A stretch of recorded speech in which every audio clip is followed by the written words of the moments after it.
que nós vamos desafiar você aqui hoje. Não para você estar vazia essa cruz, é só um pedaço de madeira e no final nós vamos queimar e fazer churrasco.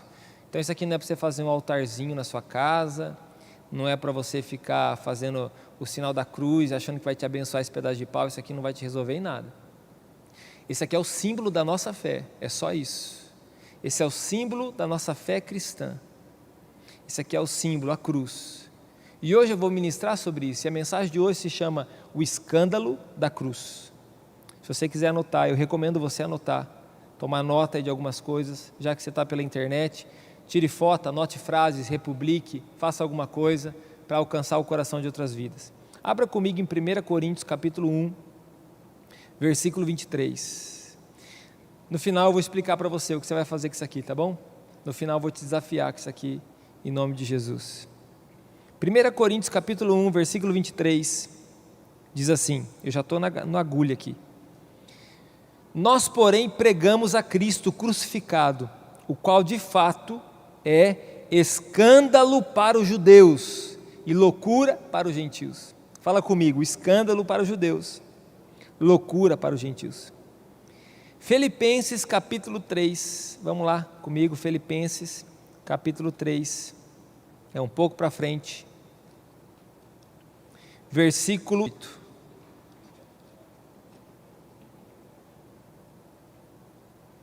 Pois como já lhes disse repetidas vezes, e agora repito com lágrimas, há muitos que vivem como inimigos da cruz de Cristo. O destino deles é a perdição, e o seu Deus é o estômago, e eles têm orgulho do que é vergonhoso, só pensam nas coisas terrenas. Eu vou ler o 20 também. A nossa cidadania, porém, está nos céus, de onde esperamos ansiosamente o Salvador, o Senhor Jesus Cristo.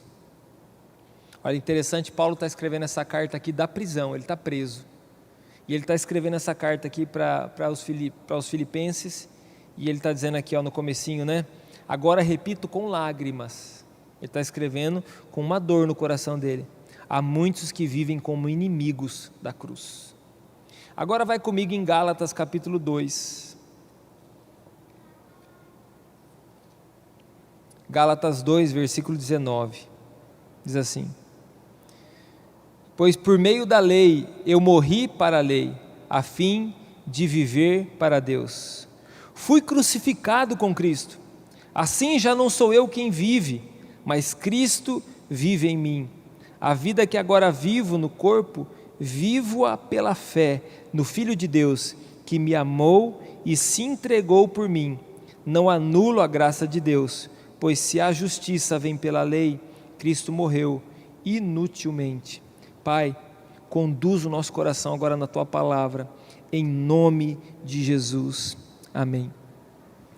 Meus queridos, há uma nova vida em Cristo, há uma nova cultura em Jesus, é a cultura do reino de Deus.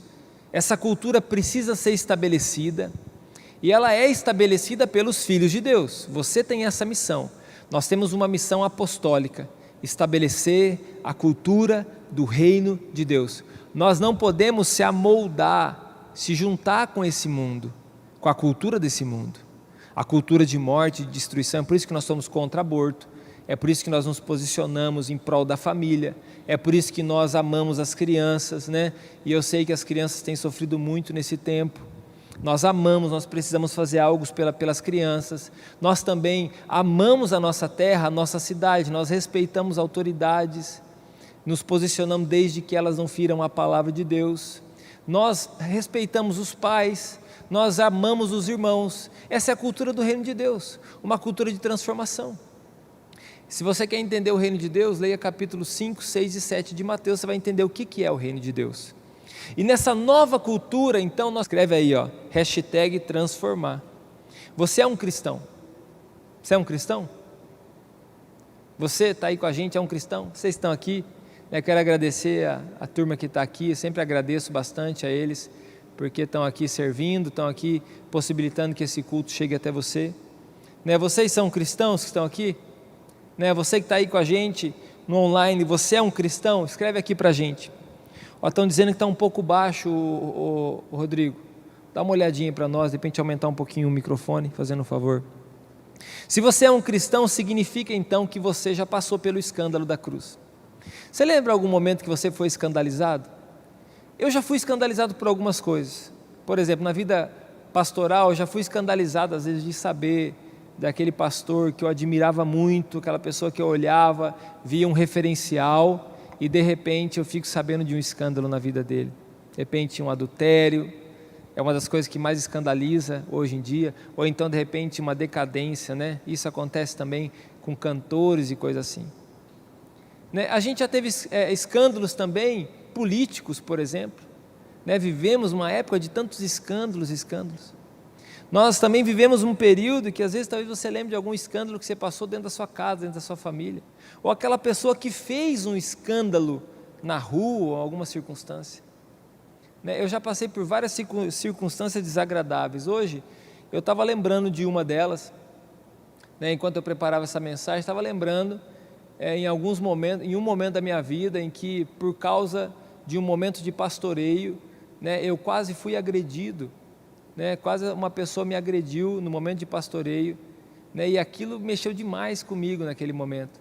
Eu não imaginava que um cristão, um irmão, chegaria a esse ponto de tentar uma agressão física, diante de uma atitude de amor que eu estava tendo com ele. Então aquilo lá me escandalizou naquele período e eu tive que me resolver com Deus. E a cruz, para os judeus, a Bíblia está dizendo ali em Coríntios, que a gente leu, ela se tornou um escândalo. Um escândalo porque a cruz é um instrumento de morte que através de Jesus se transformou numa ponte de vida. Um instrumento de morte. Quem que iria para a cruz? Quem que eram as pessoas que iam para a cruz? Quem que eram as pessoas que eram crucificadas? As pessoas que eram crucificadas, quem que eram? Eram os assassinos. Eram aqueles que hoje, por exemplo, nos países que têm a pena de morte, são as pessoas que cometeram as maiores atrocidades. É um negócio indesculpável, alguma coisa que é indesculpável, então a pessoa ia para a cruz. Era uma penalidade, era a penalidade de um crime indesculpável. E a palavra escândalo na Bíblia, ela significa literalmente assim, tropeço. E é por isso que na Bíblia, Jesus vai dizer assim, na palavra vai dizer sobre Jesus, e Jesus também diz, que para alguns ele está se tornando uma pedra de tropeço. Ele é a pedra de tropeço para alguns, e o Evangelho é assim. Imagina que a gente está caminhando, seguindo o rumo, a rota da nossa vida. Eu não vou sair andando aqui, senão a câmera não vai me acompanhar.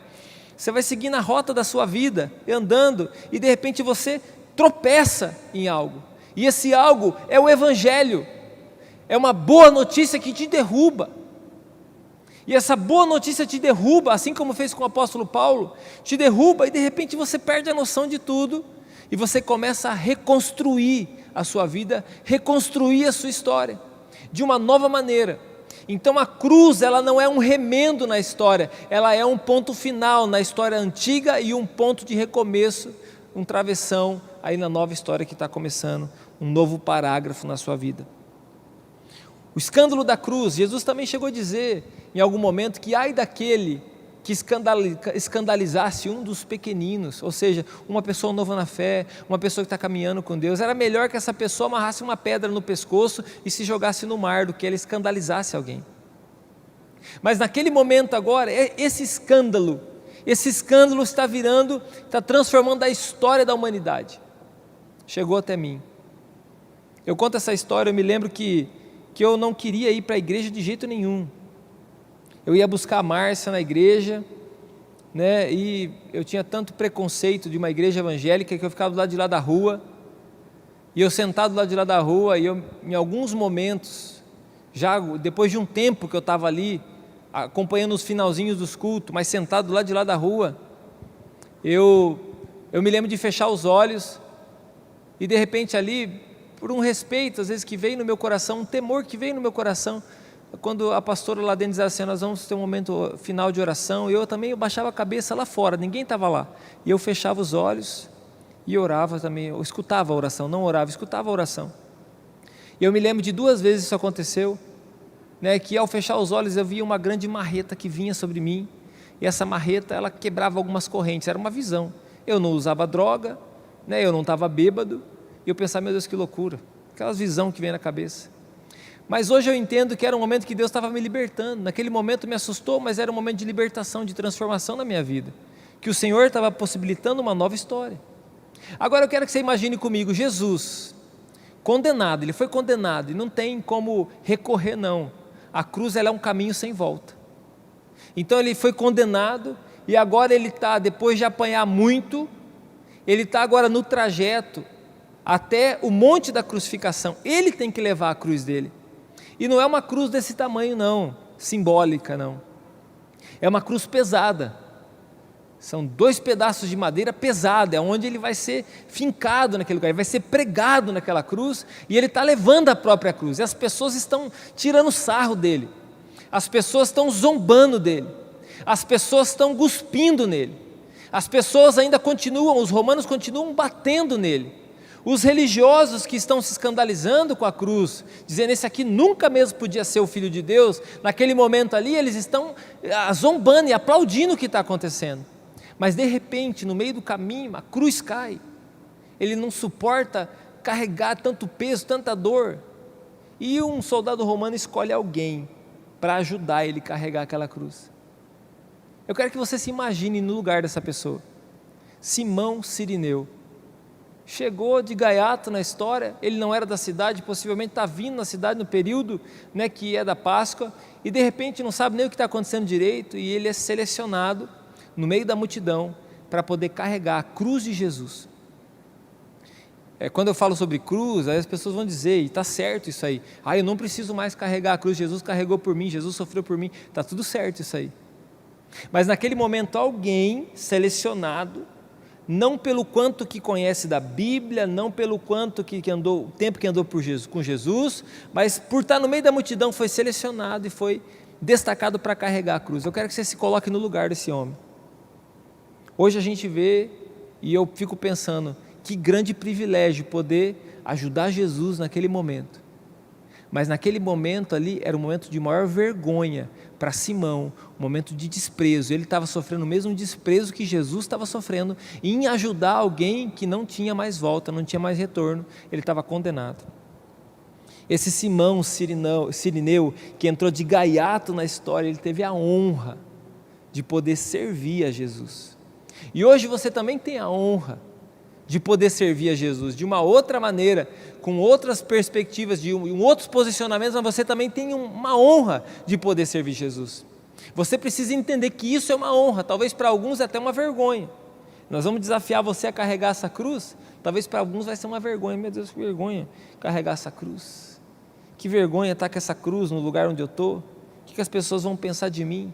É o mesmo que Cirineu estava pensando, o que estão pensando de mim? Meu Deus, eu estou aqui, eu vim aqui oferecer sacrifício, eu vim aqui para a Páscoa e de repente fui selecionado para carregar a cruz de um bandido.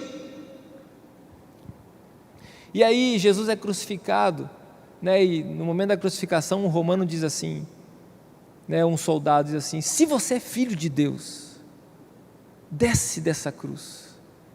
O desafio que esse romano faz, Jesus de maneira alguma corresponde. Talvez seria o milagre mais fácil para Jesus fazer. Ele era marceneiro, ele conhecia de madeira, ele sabia de prego, ele sabia talvez pelo cheiro da madeira que ele estava, no madeiro que ele estava sendo pregado, pelo cheiro ele sabia que madeira que era. Mas esse milagre ele não quis fazer, ele não desceu da cruz, e de repente ele morreu. O Senhor do universo, o Deus Criador, o autor da vida, morreu. Um fracasso, acabou. E é o que talvez algumas pessoas tenham sentido nesse tempo, é o que algumas pessoas chegam diante de alguns momentos da vida dela, nesse momento de fracasso, nesse momento de achar que acabou.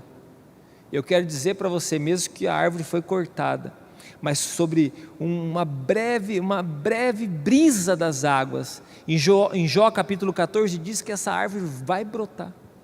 Ali estava falando sobre Jesus morto na cruz. O texto de Jó está se referindo sobre Jesus morto na cruz, mas também está se referindo sobre você. E aí entra um outro personagem na cruz. Talvez uma boas coisas seria a gente ministrar sobre todas as pessoas que fizeram parte da crucificação de Jesus, nesse período de 21 dias. Mas entra uma outra pessoa na vida de Jesus, e essa pessoa se chama José de Arimateia, amigo de Nicodemos. Nicodemos, em João capítulo 3, vai ter um encontro com Jesus. Ele era um homem importante no Sinédrio. O Sinédrio era como se fosse o governo da cidade. A religião governava a cidade, então era o governo da cidade. José de Arimateia era uma pessoa que não era um pobre, não era uma pessoa desprezada da sociedade, era uma pessoa benquista da sociedade, e ele tinha relação política junto com essas pessoas do Sinédrio. José de Arimateia, ele tinha condições. Ele tinha, por exemplo, um túmulo que nunca foi usado. Isso era um motivo de grande riqueza para uma pessoa da época. E aí José de Arimateia, no meio de todas aquelas pessoas, no meio de toda aquela multidão, diante de um trajeto de tropeço na vida dele, ele se interessa por um Deus que está morto. Ele se interessa por um Deus que todo mundo olha como fracassado. Ele se interessa por um Deus que as trevas estão dizendo: nós vencemos. É interessante pensar sobre José de Arimateia, que ele se interessou por alguém que ninguém estava dando valor mais, exceto a sua mãe, o discípulo João, porque os demais todos correram e foram embora. Só 2 de toda aquela multidão. E eu pergunto para você, cadê as pessoas que estavam com a palmeira na entrada da cidade, dizendo Hosana ao filho de Davi? Cadê essas pessoas? Cadê as pessoas que foram alimentadas no deserto, comeram o pão no deserto? Cadê as pessoas que viram as famílias? Cadê aquela viúva que viu o seu único filho ser ressuscitado? Cadê aquela mulher do fluxo de sangue que foi curada? Cadê a Maria Madalena? Cadê essas outras pessoas? Onde elas estão? Cadê a multidão que aplaudia Jesus? Cadê a multidão que depois de Jesus alimentar eles queriam proclamar Jesus rei naquele momento, e Jesus fugiu porque ele não queria ser esse tipo de rei? Cadê essas pessoas? Onde elas estão? Onde estão as pessoas que estavam lá com a palmeira? Eu quero dizer uma coisa para você de coração, meu querido. Às vezes você vai lá com aquela palmeira antigamente, espero que você não faça mais isso, mas se você faz, vai lá no dia, um ato religioso, vai lá com aquela palmeira e depois coloca no prego da tua casa, achando que não vai vir tempestade. Para com isso, isso não vai resolver nada. O que vai resolver realmente, meu querido, é você estar diante da cruz, com o seu coração arrependido, com o seu coração quebrantado, com o seu coração rendido a Jesus, com o seu coração quebrantado diante do Senhor. E aí Jesus, então morto, José de Arimateia se interessa, e é por isso que ele está dizendo ali em Coríntios, capítulo 1, versículo 23, diz que era um escândalo para os judeus, e loucura para os gregos, para os gentios. Por que loucura para eles? Porque cadê tanta sabedoria de um Deus que está morto? De um Deus que morreu? De um Deus que foi crucificado na cruz? A gente olha isso aqui, tem pessoas que têm isso aqui de ouro, um pingente de ouro de cruz, uma corrente de ouro de cruz, utensílios de ouro de cruz. Eu quero dizer para você, por mais valioso que seja o ouro que está sobre essa cruz, meu querido, o que você tem é como se fosse uma cadeira elétrica banhada a ouro. O que você tem é o símbolo como se fosse de uma arma letal banhada a ouro. Não vai te resolver nada. E eu não estou dizendo que você não possa ter um crucifixo lá, uma cruz de ouro. Estou dizendo assim, se você quer imitar realmente, então que seja de madeira, porque de ouro só se torna uma relíquia para você, mas não para Deus. José de Arimateia, então, naquele momento, ele vai e enterra Jesus. E eu quero te ensinar algo, eu quero que você grave no seu coração. Se você não se identificar com Jesus crucificado, jamais você se identificará com Jesus ressuscitado. Se você não se identificar com o Jesus que foi crucificado, você jamais se identificará com o Jesus no seu glorioso dia, no dia da ressurreição. As pessoas se identificam com Jesus no dia da ressurreição. As pessoas querem a abundância, elas querem a prosperidade, elas querem o dia da bênção, mas elas não querem a crucificação. Elas querem viver uma cruz soft. Elas querem viver uma cruz que seja soft, que seja delicada, que não ofenda. Mas eu quero dizer para você que não tem como isso aqui não ser uma ofensa, porque isso aqui foi um tropeço para a humanidade, foi um tropeço para o rumo da humanidade, isso aqui foi um tropeço para a vida de todas as pessoas que se dizem cristãs hoje, porque foi por causa da cruz que nós fomos transformados. Tem uma música muito antiga que diz: sim, eu amo a mensagem da cruz, até morrer eu a vou proclamar. E de fato nós precisamos amar a mensagem da cruz. Qual que é a mensagem da cruz? Os nossos pecados estão crucificados com Cristo, e nós se convertemos quando nós se crucificamos junto com Cristo. Ou seja, você não precisa morrer mais, você não precisa ir lá e se martirizar de maneira alguma, mas você tem que se identificar com o Cristo que foi crucificado. Nós se identificamos com as suas feridas, nós se identificamos com o escárnio que ele sofreu, com as afrontas, com a dor que ele passou, com a violência que ele sofreu. O profeta Isaías vai profetizar, Isaías 53:5, por suas feridas nós fomos sarados. É através da dor. Então a dor que você está sentindo, a circunstância que nós estamos vivendo, ela não vai nos matar, não vai nos destruir, mas ela vai nos potencializar, se você entender esse momento, se você discernir esse momento. Então a cruz, meu querido, para nós ela é um caminho sem volta. Eu sei que muitas pessoas voltaram da cruz, e naquele momento elas estão recebendo, preste atenção no que eu vou dizer, elas estão recebendo o juízo do corpo de Cristo sobre a vida delas. É o Pai que dará esse juízo, não sou eu. É o juízo do Pai, a dor que o Pai sentiu ao ver o seu filho sendo desprezado. O juízo, a condenação virá sobre cada pessoa que volta para trás, cada pessoa que zomba de Cristo tendo conhecido a Cristo, cada pessoa que escarnece de Cristo tendo conhecido a Cristo. Então a cruz, ela é um caminho sem volta. Ela era um símbolo de morte, se transformou numa ponte de vida. Foi um fim repentino, um fim violento do ser humano. A cruz de maneira alguma fazia acordo, não tinha como você chegar ali no meio da caminhada e falar assim: eu quero fazer um acordo então, vamos fazer um acordo. Agora não tem mais acordo. Quando você pegou sua cruz, não tem mais acordo. A cruz, ela não permite acerto de contas. A cruz, ela não mantém a política da boa vizinhança, meu querido. É um posicionamento firme e constante. E nós nos tornamos inimigos da cruz se nós diminuirmos a mensagem da cruz.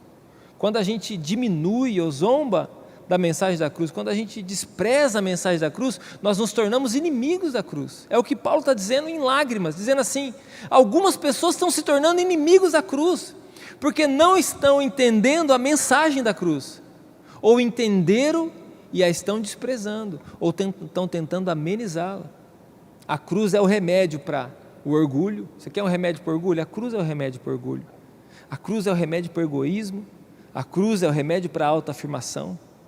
E a cruz, ela não te dá título nenhum. A cruz, ela tira de você toda a fama e tira de você toda a autossuficiência. Nesse momento, meu querido, a pessoa mais importante do universo, ela estava sendo crucificada. Não tinha título. O título estava aqui pregado aqui: Rei dos Judeus, em 5 idiomas. Mas esse título não valia de nada, né? A cruz não permitiu a fama de Jesus. A cruz, naquele momento, acabou com toda a autossuficiência do corpo dele. Naquele momento, meu querido, o corpo de Jesus foi moído por causa dos nossos pecados. Então a cruz, ela é o remédio para a transformação da nossa vida. Quando nós se identificamos com a cruz, nós entendemos que Jesus, ele era manso e humilde, e que não era o nosso orgulho, não era o orgulho dele que estava sendo crucificado, não era o egoísmo dele, não era a autoafirmação dele que estava sendo crucificado, era a nossa. Foram os nossos pecados que mataram Jesus. O seu bom comportamento, ele pode te livrar da cadeia.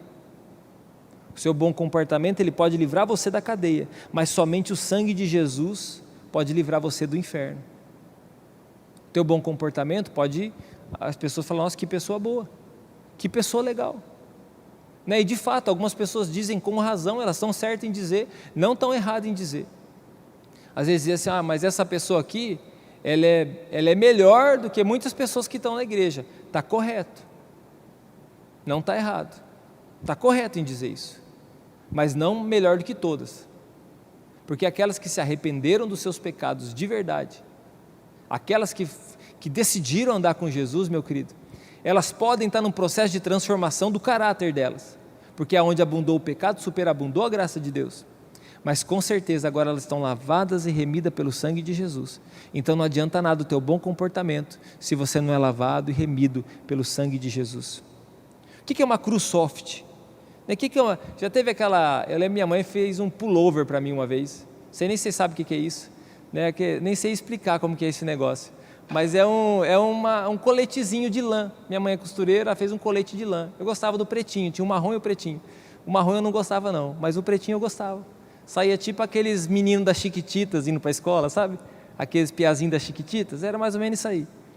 E fez lá um negocinho de lã, era soft, né? Fazia roupa de moletom para mim também, moletão, né? Vou falar melhor para todo mundo entender. Moletão, fazia roupa de moletão, era um tecido que chamava soft, porque ele era aveludado por dentro. Meu Deus, aquilo esquentava que chegava a queimar os pelos das pernas, de tão quente que ficava. Então as pessoas elas querem uma cruz assim, maciazinha. As pessoas querem uma cruz maciazinha, mas não tem como essa mensagem ser maciazinha. Uma mensagem que não interfira na vida particular. As pessoas querem uma cruz que não interfira na vida privada delas. Mas eu quero dizer para você, se você se identificou com Cristo, não existe vida privada. Uma mensagem soft é que revele o quê? Elas não querem uma mensagem o quê? Que revele a imoralidade do seu coração, os negócios escusos que estão dentro delas, os pecados secretos, a corrupção.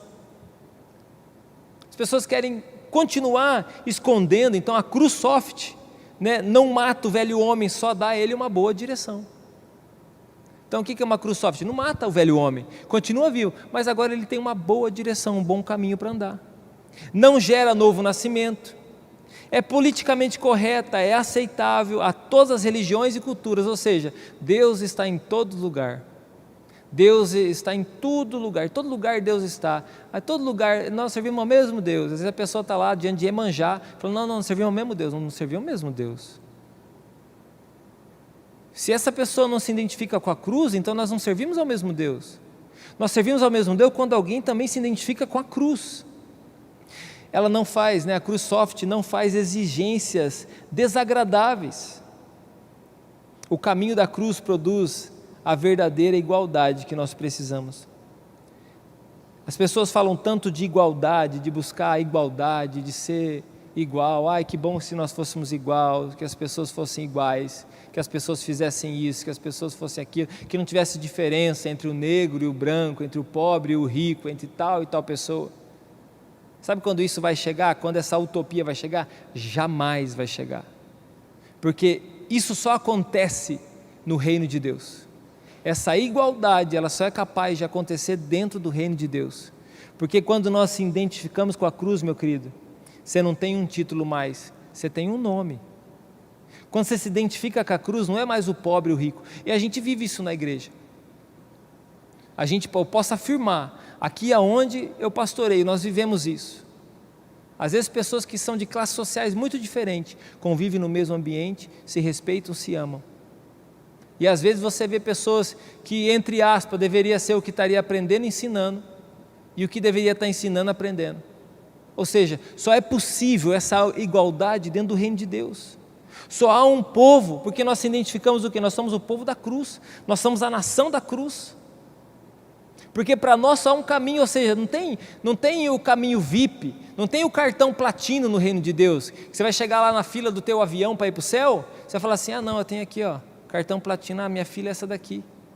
Aí está lá, a pobrada, tudo para o lado de cá, aquela fila enorme, né, papagaio, periquito, tudo junto, e você com o cartão platino do reino de Deus. Não existe. Você vai entrar no mesmo lugar. Você vai entrar no mesmo caminho, o caminho é estreito, eu vou te avisando. Não vai dar para ter muito luxo. Você não vai para o céu num cruzeiro de luxo. Você não vai para o céu num Boeing na primeira classe. Você vai numa classe só. E a classe é de filhos. E não significa que ela seja ruim, não. É a melhor que você já teve na sua vida. É a melhor que você já esteve na sua vida. Porque ali nós somos irmãos. Ali há igualdade. E eu preciso falar de um outro lado, porque eu falo de igualdade, às vezes a pessoa fala assim, mas só porque eu tenho dinheiro, então eu me sinto mal por causa disso. Não precisa se sentir mal. Porque às vezes a arrogância está mais no coração do pobre do que aquele que tem o dinheiro. Porque o pobre, ele sempre às vezes se sente na obrigação que alguém tem que fazer alguma coisa, alguém tem que lamber a ferida dele. Não é assim. Lembre que eu estou falando para você, é o mesmo caminho, é o mesmo lugar que nós vamos trilhar. Independente de quem seja, entregou a vida para Jesus, nós vamos andar nesse caminho aqui, ó. É o mesmo caminho, não tem diferença. E Deus não faz acepção de pessoas. Deus faz acepção de atitudes. Ou seja, se você foi crucificado com Cristo, com Ele também você será ressuscitado. Se você não foi crucificado com Cristo, não adianta você querer comprar a sua vaga lá no céu, que você não vai conseguir. A sua bondade, o seu amor, a sua generosidade não vai alcançar. Mas somente o seu arrependimento, o sangue de Jesus pode te levar até lá. E eu quero terminar com um versículo. Quero chamar aqui o Ministério de Louvor já. E eu quero terminar com um versículo. Mateus capítulo 16. Que mensagem desatualizada que eu trouxe hoje para você. Essa mensagem deveria estar sendo pregada no século 17. Talvez ela fosse melhor lá no avivamento da Rua Azusa. Talvez ela fosse melhor quando as pessoas ainda tinham escravos, mas não hoje, nessa época moderna. Essa mensagem é incompatível com o mundo que nós estamos vivendo hoje. Essa mensagem não tem nada a ver com essa terra. Ela só tem a ver com quem realmente quer morar no céu. Essa mensagem só tem a ver com quem se identifica com a nova cultura, a cultura do reino de Deus. Essa mensagem só tem a ver com aquele que decide realmente seguir a cruz. E agora eu quero lembrar você, pelas feridas de Cristo nós somos sarados. Há muitas pessoas doentes, há muitas pessoas enfermas. Pelas feridas de Cristo nós somos curados.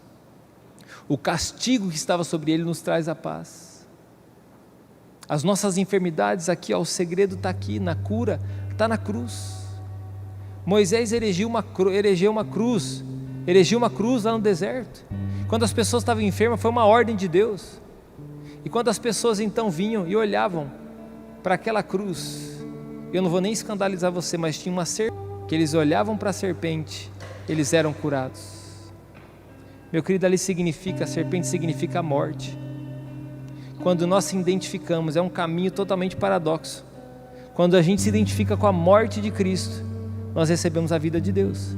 Mas quando a gente quer salvar a nossa vida, nós a perdemos. O mundo não consegue explicar, é uma loucura. A mensagem da cruz é uma loucura. E em Mateus 16, 24 diz assim: então Jesus disse aos seus discípulos: se alguém quiser acompanhar-me, negue-se a si mesmo, tome a sua cruz e siga-me.